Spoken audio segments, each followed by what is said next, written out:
for the ritual. This is a series of me goofing around with lighting, goofing around with audio, goofing around with how much I move, how much I talk, what I say, how I start a video, how I end a video. This is me putting in a little bit of practice. This year, it's 2025. You know what? A little bit about myself. 2024, probably the worst year of my life. Number of reasons, but it wasn't anything that killed me. It wasn't anything that killed anybody else. Just made some poor decisions the year before, and then spent a year dealing with those. And I'm back, baby. I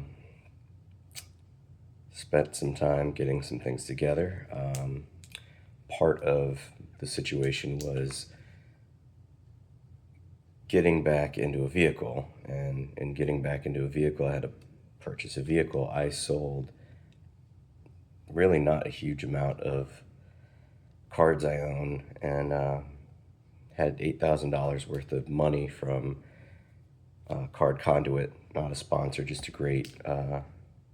great source of selling your Magic the Gathering cards.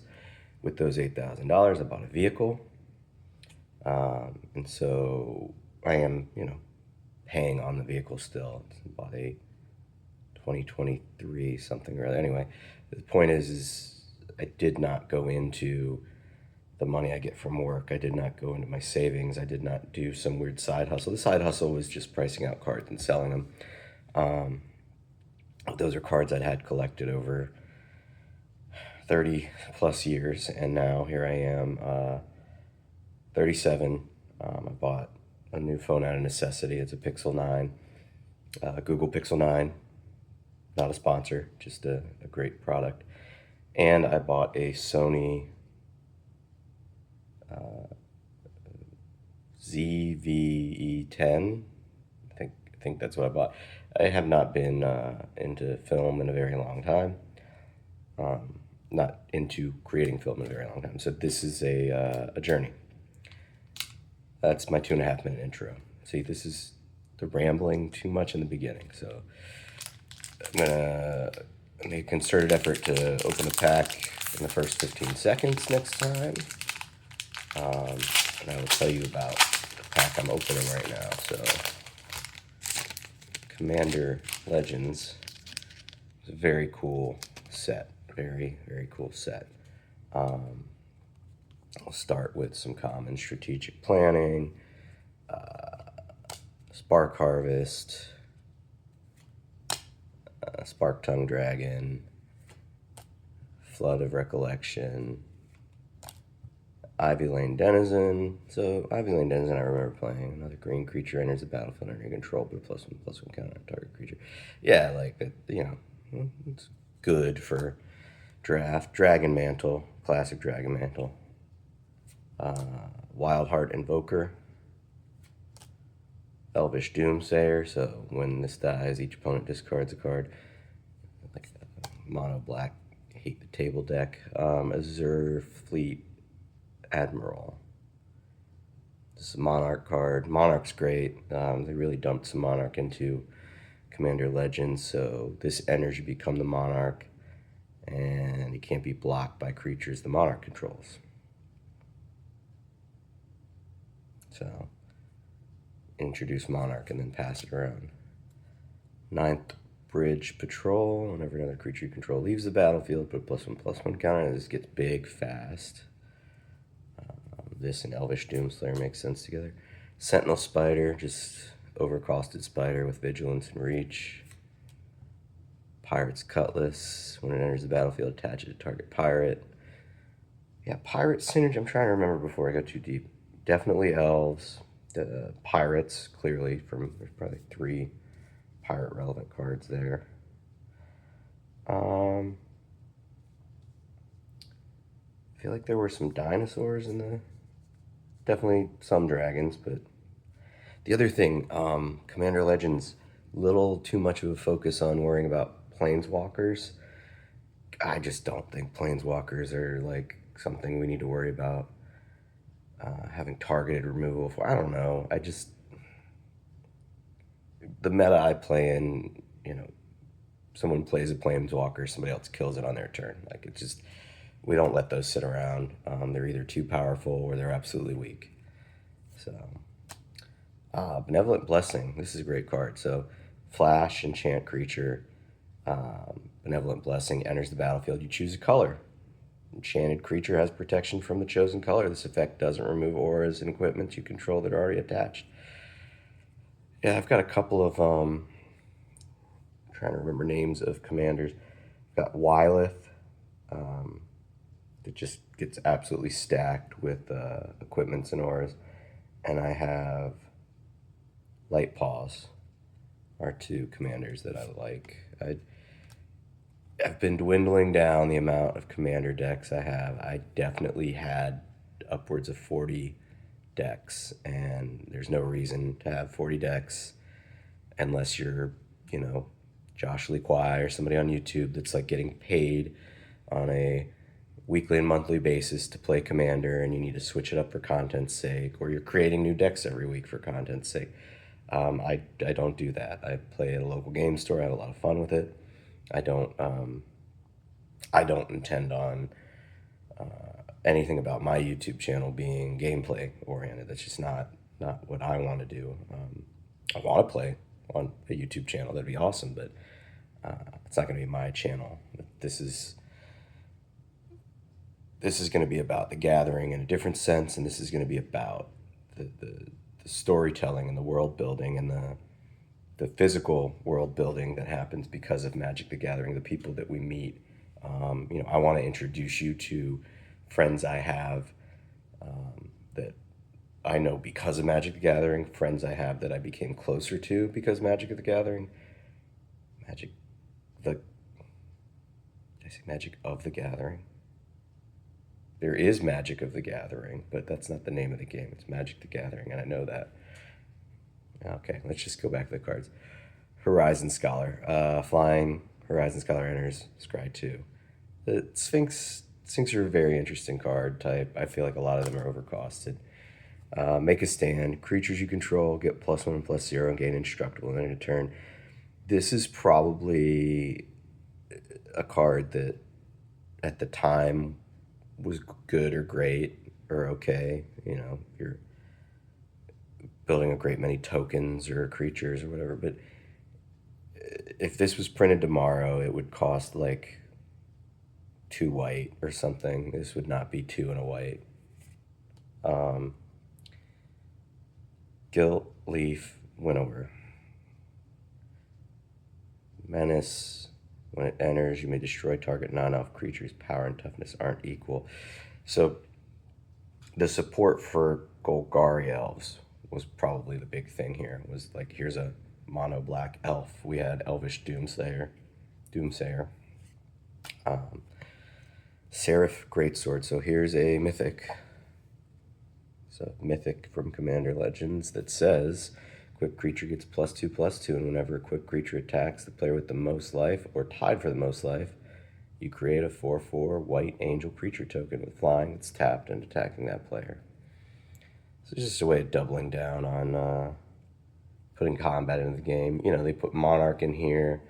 This is equipment that says, hey man, if you go for the throat at the biggest person, it's going to double it up, So interesting. And now we get some legends. So we got Numa.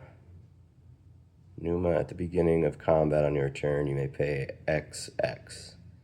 When you do, distribute X +1/+1 counters among any number of target elves. So again, elf synergy, but this isn't something I would want to run. Maybe, oh, here you go. You put these together somehow. Myara.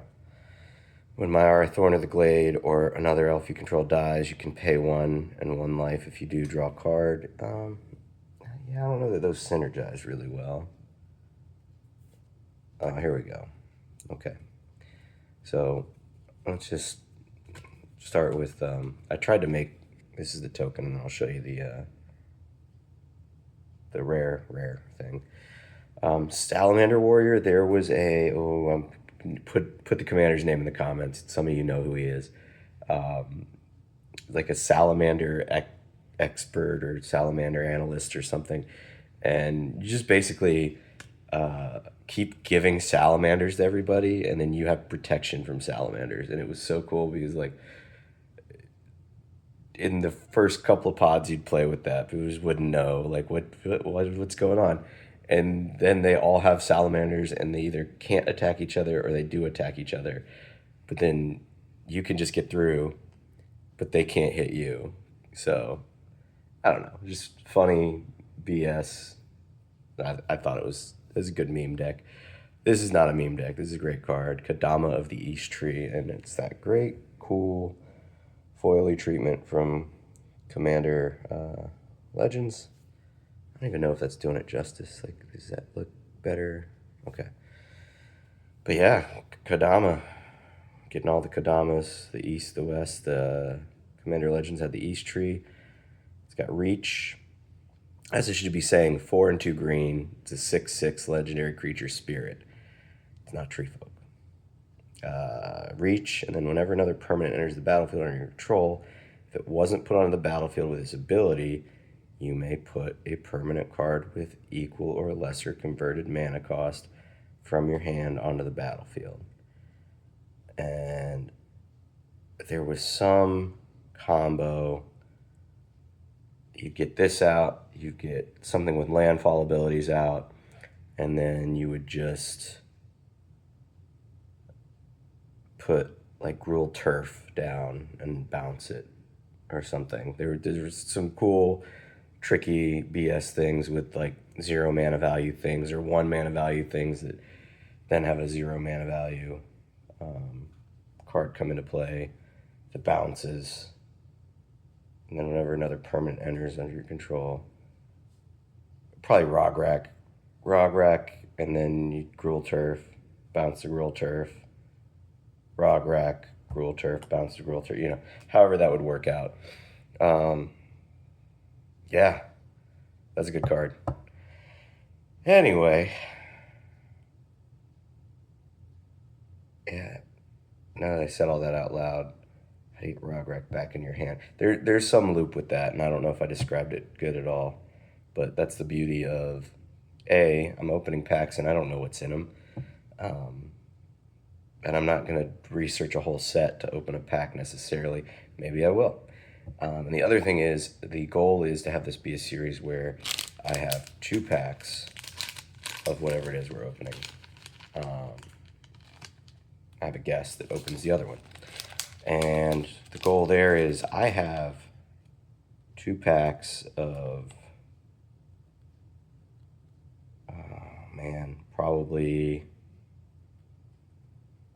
probably 60 sets. And I think we're around 100 sets deep on just base sets, not, Commander Legends I wouldn't have counted. Master sets I wouldn't count. Packs of Assassin's Creed, I'm not going to count those. But just standard legal sets. I think we're around 60 deep what I own, and I think we're around 100 deep in what exists in 2025. So I'm going to continue to go back and buy 2 packs of each as far back as I can. I think I'm somewhere around like Rise of the Eldrazi or Scars of Mirrodin. I'll continue to build that library. I'll introduce a guest. I'll ask them to, what's a set that was valuable to you and means something to you, or a set you connect with deeply. And, I'll try my best to have it be a series of people that I have a connection with.